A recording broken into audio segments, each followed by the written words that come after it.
Hi everyone, this is Mrs. Martinez. I teach Geosystems here at Justice High School. This is my 5th year teaching at Justice. I have a geology degree. I'm actually a career switcher. I studied geology at Middlebury College and then in graduate school at Stanford University. And I worked for about 20 years as a geologist at the American Geological Institute. So this is a nonprofit located here in the DC metro area. So I came to Justice High School because I love rocks and I love working with students. And I'm teaching Geosystems honors this year to your student. So I have some pretty good class expectations for how I hope that our class community will work. Everyone should be respectful and try their best. Ask for help. I'm always available for help both during class and after school. And come to class on time and prepared. So I'm hoping that students have a pen or a pencil and a charged Chromebook. We're trying to minimize distractions this year, so the students may have told you that I am extremely strict about cell phones.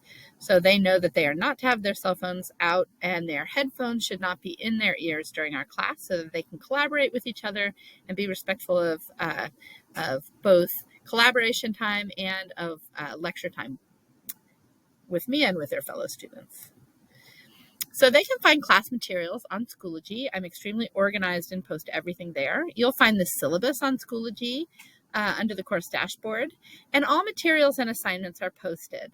So I post assignments on Schoology in the folder called Assignments. This folder exactly matches this. So if your student is missing a day, they can get that work done. For honors this year, we have a science fair project for our honors Geosystems students. So their grade point average will be calculated out of a 4.5 instead of a 4. And the science fair is really that project that brings the level of work up to that level. Here's the timeline for our science fair this year, just so that you also have a good handle on what's expected. The science fair will be held on January 31st, and students are expected to stay after school that day from 3 o'clock until 4:30. And then they can catch the late bus home or head out to their activities. So our first checkpoint was already due. The students have been brainstorming their topics, and we're going to work through the planning pieces of the science fair between now and just before Thanksgiving.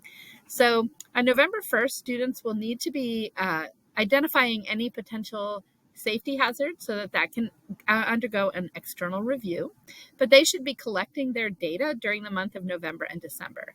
When we come back from winter break, students will have that month to prepare their conclusions and their data analysis and to create their board.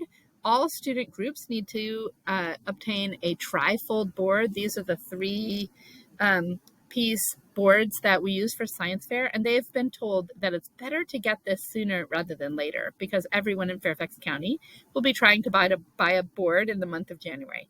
So before winter break, I hope your student is able to get a board. There's only one needed per group, and students may work in groups of 1, 2, or 3 partners for the science fair. If there is snow or some other issue, we will have a makeup date on February 8th. This year, our grades will be calculated on a rolling grade book, just as we did last year. And in this class, summative assessments, so tests, quizzes, and projects, count for 60% of your child's quarterly grade. Classwork or formative assignments are 40% of that grade. Now, over the course of the year, we will take 90% of the yearly grade will be accounted for by those quarterly grades that you will see in the rolling grade book. And there is a final exam in our class. This consists of a practical project part and a multiple choice piece. So the final exam is 10% of the final yearly grade. And that will happen in the last few weeks of school.